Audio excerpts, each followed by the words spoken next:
ولا يحزنك الذين يسارعون في الكفر إنهم لن يضروا الله شيئا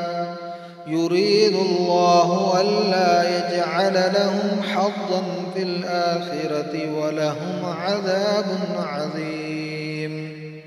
إن الذين اشتروا الكفر بالإيمان لن يضروا الله شيئا ولهم عذاب أليم.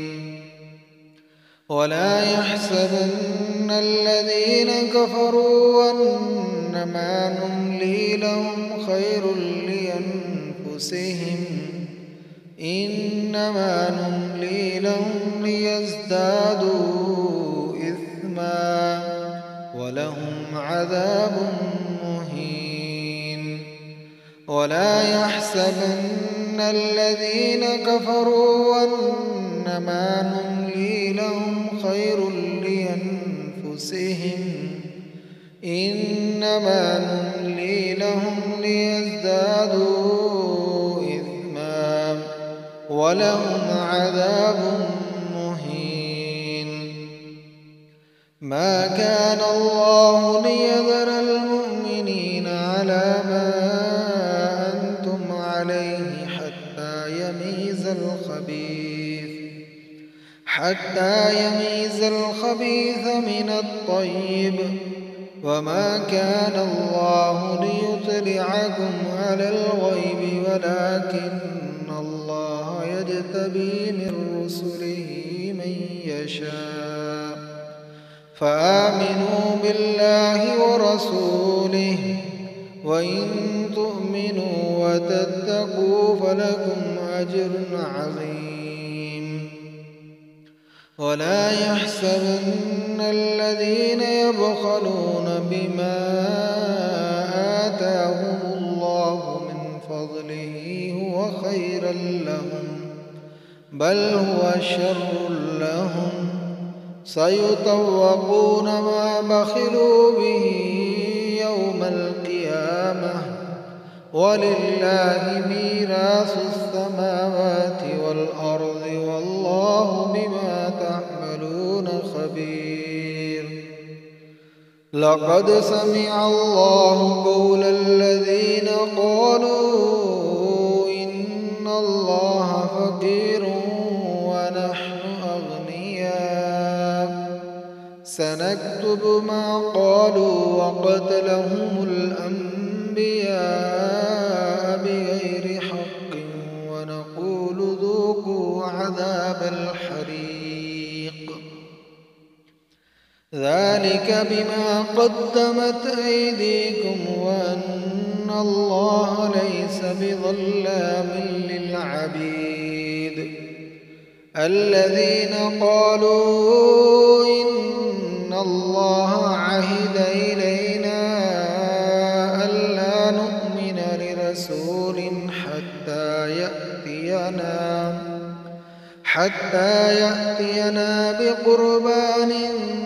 تأكله النار قل قد جاءكم رسل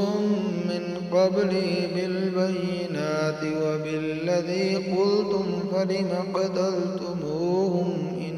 كنتم صادقين. قل قد جاءكم رسل من قبلي بالبينات وبالذي قلتم فلم قتلتموهم إن كنتم صادقين. فإن كذبوك فقد كذب رسل من قبلك جاءوا بالبينات والزبر والكتاب المنير كل نفس ذائقة الموت وإنما توفون أجوركم يوم القيامة فمن زحزح عن النار وأدخل الجنة فقد فاز وما الحياة الدنيا الدنيا إلا متاع الغرور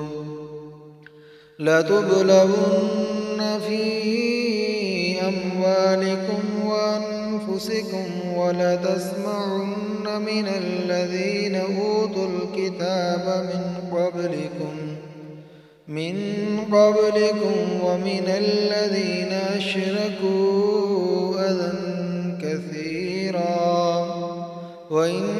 تصبروا وتتقوا فإن ذلك من عزم الأمور وإذ أخذ الله ميثاق الذين أوتوا الكتاب لتبيننه للناس ولا تكتمونه فنبذوه وراء ظهورهم واشتروا به ثمنا قليلا فبئس ما يشترون لا تحسبن الذين يفرحون بما أتوا ويحبون أن يحمدوا بما لم يفعلوا فلا تحسبنهم بمفازة من العذاب ولهم عذاب أليم ولله ملك السماوات